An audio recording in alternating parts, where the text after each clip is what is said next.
Hello guys, आज हम बात करेंगे राजस्थान के एकीकरण के बारे में। एकीकरण से बहुत सी एग्जामों में क्वेश्चन पूछा हुआ है। हम पार्ट बाई पार्ट राजस्थान के एकीकरण के बारे में बात करेंगे। हम शुरू करते हैं आज राजस्थान का एकीकरण। एकीकरण की बात करते हैं। देखो इधर हम पढ़ेंगे आज राजस्थान का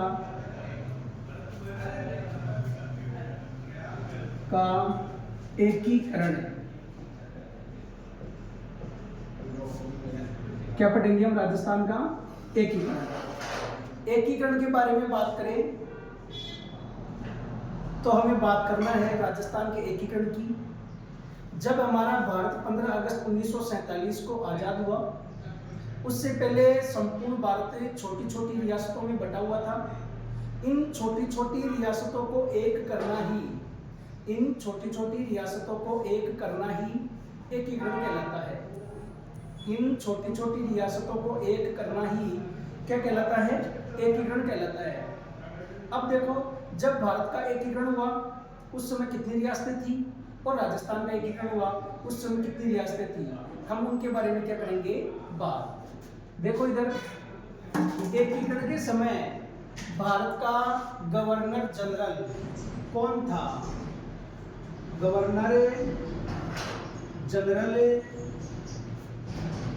कौन था? उसका नाम था लॉर्ड माउंटबेटन। क्या नाम है? Lord Mountbatten. एकीकरण के समय भारत का जो गवर्नर जनरल था उसका नाम था लॉर्ड माउंटबेटन।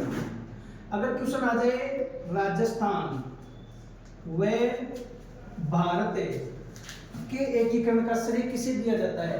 राजस्थान व भारत के एकीकरण का श्रेय किसे दिया जाता है? और वो है सरदार वल्लभ भाई पटेल। किसको दिया जाता है? सरदार वल्लभ भाई पटेल। कौन है ये? सरदार वल्लभ भाई पटेल।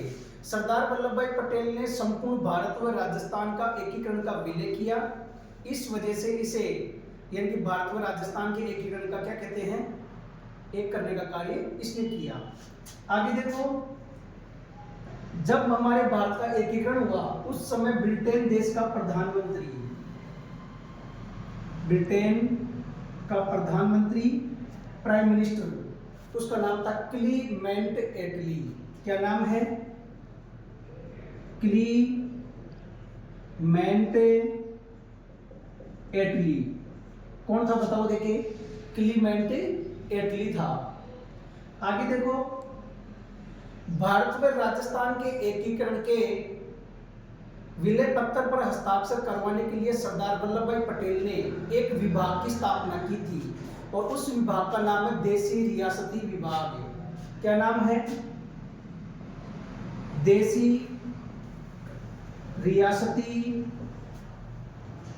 विभाग। क्या नाम है इसका? देशी रियासती विभाग। इसी का उपनाम है, इसे ही सचिवालय भी कहते थे। क्या कहते थे इसे? सचिवालय भी से कहते थे। हम बात करें देशी रियासती विभाग की, तो देशी रियासती विभाग की स्थापना 5 जुलाई 1947 को हुई।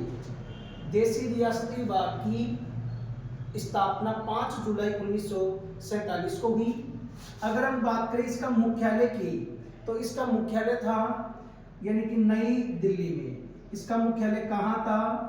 नई दिल्ली में। क्या था इसका मुख्यालय? अगर हम बात करें इसके अध्यक्ष की, तो इसका अध्यक्ष बनाया गया था सरदार वल्लभ भाई पटेल को। इसका हम अध्यक्ष की बात करें तो इसका अध्यक्ष बनाया गया सरदार वल्लभ भाई पटेल को बनाया गया था। और अगर हम बात करें इसके सचिव की, तो इसका सचिव है, उसका नाम है वी.पी. मेनन। क्या नाम है? वी.पी. मेनन। और अगर हम बात करें वी.पी. मेनन के पूरे नाम की, तो इसका पूरा नाम है वीरेंद्र नाथ प्रताप मेनन। ये क्या है इसका पूरा नाम? किसका पूरा नाम है ये? ये वीपी मेनन का पूरा नाम है। देश की रियासती भाग की स्थापना करने के बाद में हम बात करते हैं भारत व राजस्थान में देशी रियासतों की। अगर हम बात करें भारत में एकीकरण के समय कितनी रियासतें थी, तो वो रियासतें थी 565। कितनी रियासतें थी? 565 रियासतें थी, जिनमें एकीकरण के विलय पत्र पर 3 रियासतों ने हस्ताक्षर नहीं किया था, और फिर बाद में उन तीनों रियासतों ने एकीकरण के विलय पत्र पर क्या किया था? हस्ताक्षर किया था। आगे देखो, अगर हम बात करें राजस्थान में रियासतों की, तो राजस्थान में रियासतों की संख्या कितनी है? 19 है। राजस्थान में रियासतों की संख्या की बात करें तो रियासतों की संख्या कितनी है? 19 रियासतें थी। अगर हम बात करें केंद्र शासित प्रदेश की, कौन से प्रदेश की? केंद्र शासित प्रदेश। और केंद्र शासित प्रदेश है वो है एक। कितने केंद्र शासित प्रदेश थे राजस्थान में? एक था, और उसका नाम था क्या था? बताओ देखिए, अजमेर मेरवाड़ा। क्या नाम था उसका? अजमेर मेरवाड़ा। अजमेर मेरवाड़ा ये था एकमात्र राजस्थान का केंद्र शासित प्रदेश। अजमेर मेरवाड़ा में आम चुनाव हुए 1951 में, और इस आम चुनाव में अजमेर मेरवाड़ा से जिसकी विजय हुई उसका नाम था हरिभाऊ उपाध्याय। क्या नाम है? हरिभाऊ उपाध्याय। क्या नाम है? हरिभाऊ उपाध्याय। किसी को कुछ बुकों में कहते हैं दा साहब। क्या कहते हैं इसे?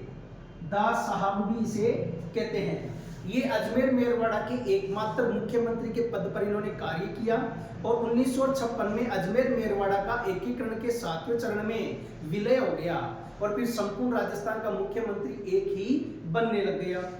आगे देखो, अगर ठिकानों की बात करें तो ठिकानों की संख्या की बात करें तो ठिकानों की संख्या कितनी थी? 3। ठिकानों की संख्या कितनी थी? 3 थी। अगर हम बात करें पहला ठिकाना, उसका नाम है निमराना। कौन सा है?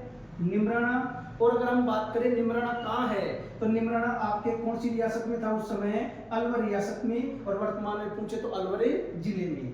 नंबर 2 कौन सा ठिकाना है? कुशलगढ़। कौन सा है? कुशलगढ़।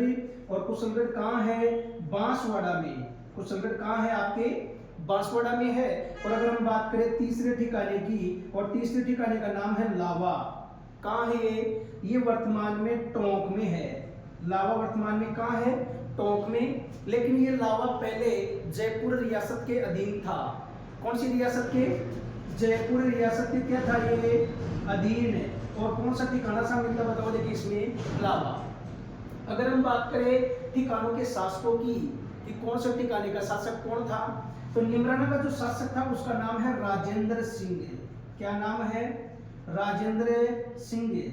यानी कि जो निमराना ठिकाना है इसका शासक था, और उसका नाम है राजेंद्र सिंह। अगर हम बात करें दूसरे ठिकाने की, और दूसरे ठिकाना का जो शासक था उसका नाम था हरेंद्र सिंह। क्या नाम है? हरेंद्र सिंह।